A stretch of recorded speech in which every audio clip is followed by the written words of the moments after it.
జై శ్రీరామకృష్ణ. శారదానంద స్వామీజీ శ్రీ శారదామాతకి చేసిన సేవలు. శ్రీ శారదామాతకు సేవ చేసిన ముఖ్య స్వాములలో ఒకడు స్వామి శారదానంద స్వామీజీ. ఆయన మాత్రమే కాదు, శారదామాతని దేవత వలె సేవించిన శ్రీ శారద అనే వ్యక్తి గురించి ప్రత్యేకంగా కొన్ని జీవిత సంగతులు ప్రదర్శితంగా ఉంచబడ్డాయి. కానీ ఈ పేరుతోనూ గురుత్వంతోనూ ఉన్న సేవలు గుర్తించాలంటే సందర్భానుసారము ముఖ్యంగా స్వామి శారదానంద చేసిన సేవలే ఇక్కడ గమనంలోకి తీసుకోవాలి. స్వామి శారదానంద చేసిన సామాన్య సేవలు. ఆయన తన్ను శారదామాతకు దాసుడిగా భావించాడు. మాత యొక్క చిన్న ఇష్టాలన్నీ సాధ్యమైనంత త్వరగా నెరవేర్చడానికి ఎల్లప్పుడూ సిద్ధంగా ఉండేవాడు. మాత ఇంట్లో కుటుంబ వివాదాలు, సంబంధిత కుటుంబాలతో ఏర్పడిన వాదనలు ఎదుగుతున్నప్పుడు ఈ సమస్యలు సద్విధంగా ముగించాలని మాత మనస్సుని దీర్ఘకాలం నిర్వహించే పరిశ్రమ కలిగిన సుప్రసిద్ధ శిష్యులలో ఒకడైన స్వామి శారదానందుడు అధికారంతో పంపారు. ఆయన న్యాయంగా, శాంతిగా సంబంధిత విభజన, భూమి, ఇల్లు విషయాలు చక్కగా నిర్వహించాడు. ఇంటి లోపలి వివరాలు. రోజువారీ సేవ. మాత ఈ రోజులో కూడా చాలా బిజీగా ఉండేవారు.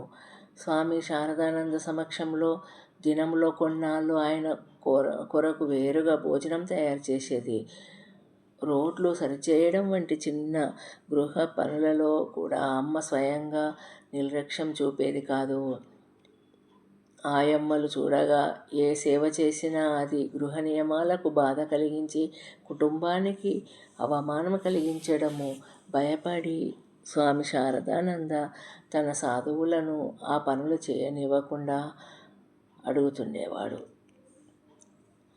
మాత స్వామీలు ఒకే మంచము మీద నిద్రించడము, మరలా ఒక బాహ్య మంచము తీసి మాత్రమే కలిసి నిద్రించడము వంటి చిన్న వివరాలలో కూడా స్వామి శారదానంద మాత యొక్క ఆతృతి సాఖ్యము అనుసరించి ఏర్పాట్లు చేశాడు.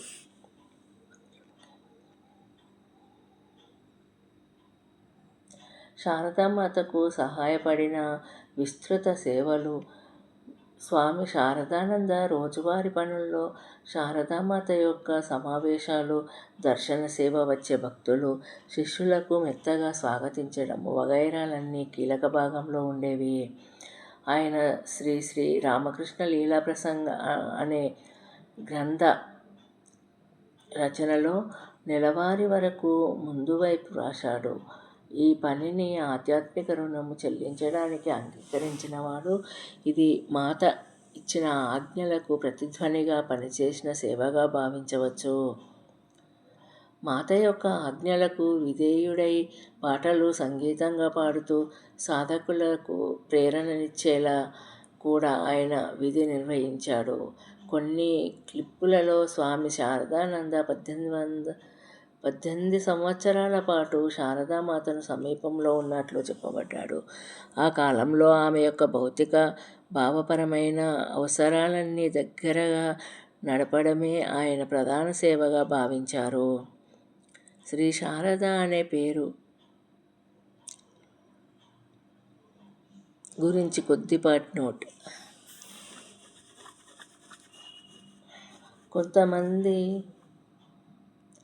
శారదానంద స్వామీజీ స్పష్టంగా స్వామి శారదానందను సూచిస్తుంది. ఆయన చేసిన సుప్రసిద్ధ సేవలు పైన వివరించినవి. కుటుంబ సమస్యల పరిష్కారం, రోజువారీ గృహపాలనలో మద్దతు, గ్రంథ రచన, భక్తుల సాధకుల సూచన, మాతకు పాటలు పాడించడము 18-20 సంవత్సరాల పాటు. శారదామాతతో స్వామీజీ ఆధ్యాత్మిక సంబంధము. స్వామి శారదానంద మరియు శారదామాత మధ్య ఆధ్యాత్మిక సంబంధము గాఢమైన భక్తి, విధేయత మరియు మాత కుమారుడు భావనతో కూడినది. ఆమెను ఆదిశక్తి అవతారంగా భావించి శ్రీమా అని గౌరవంగా సంబోధించేవాడు. ఆయనను తన బారసాహకుడు వాసుకి అంటే సర్పంలా రక్షించేవాడు అని ప్రత్యేకంగా ప్రశంసించేవారు. మాతా కుమారుడు భావము.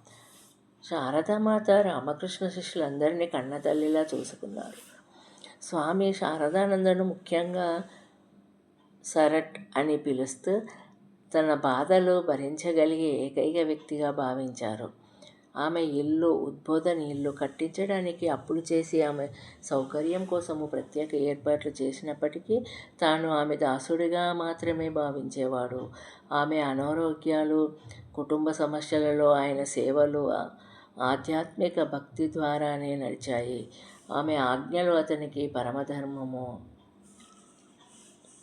ఆధ్యాత్మిక పాత్రలు.